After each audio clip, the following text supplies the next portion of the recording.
It's time for Outdoors Bound with George Nolaf, sponsored by Lynchburg Arms and Indoor Shooting Range. Well, Outdoors Bound this morning, major news about a big-time fishing tournament coming to our region as the Striped Bass Challenge is bringing its championship event right here to Smith Mountain Lake. Our George Nolaf says mark your calendars for April 24th and 25th to see some of the best striped bass anglers in the country. Pulling right into the net. Nice. When it comes to striped bass, Smith Mountain Lake provides a combination of numbers. Oh, that's a big old fish. And size. Yeah, he's well beyond 30 inches.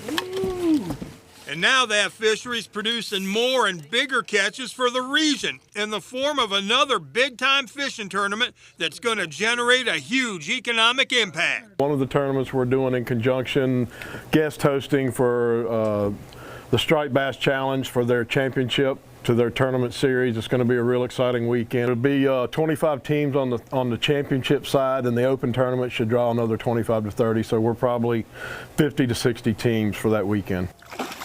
The Striped Bass Challenge is a major striper trophy fishing tournament circuit with competitions in some of the best striper waters all around the country. Blue Ridge Striper, a local striped bass tournament organization, and several sponsors were instrumental in getting the Striped Bass Challenge to come here. The fact that SBC is bringing its open championship event to Smith Mountain Lake, well, it's a pretty big deal. Says a lot about our lake and our community, and that they're willing to give us a shot to host. Yeah, it'll draw in a lot of attention, and the fishing's really good on Smith Mountain Lake, striper fishing. I expect some big fish to be caught.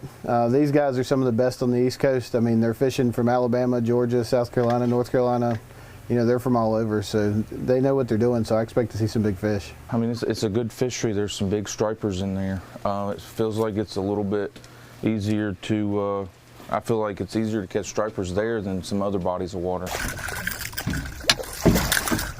The tournament's going to be here April 24th and 25th. Now, this is also huge because it's proof the trophy fishery on Smith Mountain Lake is back. There we go. SML made its mark for big fish until a die-off triggered by a number of factors in the early 2000s caused the trophy fishery to collapse. It's taken years, but numbers have rebounded, and so have the big fish. Top-of-the-line tournament circuits only fish waters with trophy potential. Once upon a time, Smith Mountain Lake was known as one of the best striper fisheries on the East Coast. After the die-off 15 years ago, it's kind of building back up. We're seeing a lot of fish in the 39 to 40 inch range now, and these tournaments are predicated on some pretty big fish they catch and pretty good prizes. It should raise awareness that we have a really good fishery. We've got really good biologists that are watching it, and they do their best to give us the best fishery we can. Oh yeah, that's a beautiful fish.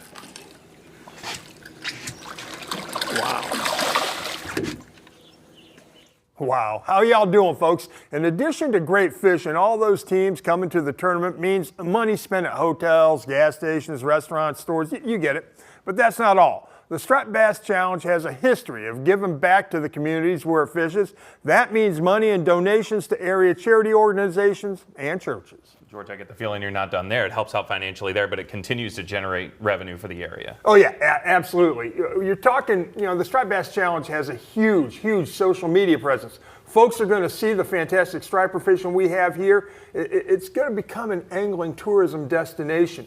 We know that's how it works because after Major League Fishing, you remember Major League Fishing came here last May. They brought one of its big tournaments to SML last spring. Well, we saw an increase in out-of-town anglers and tourism. You know, that obviously is going to boost the local economy and create jobs. There you go. Exciting spring.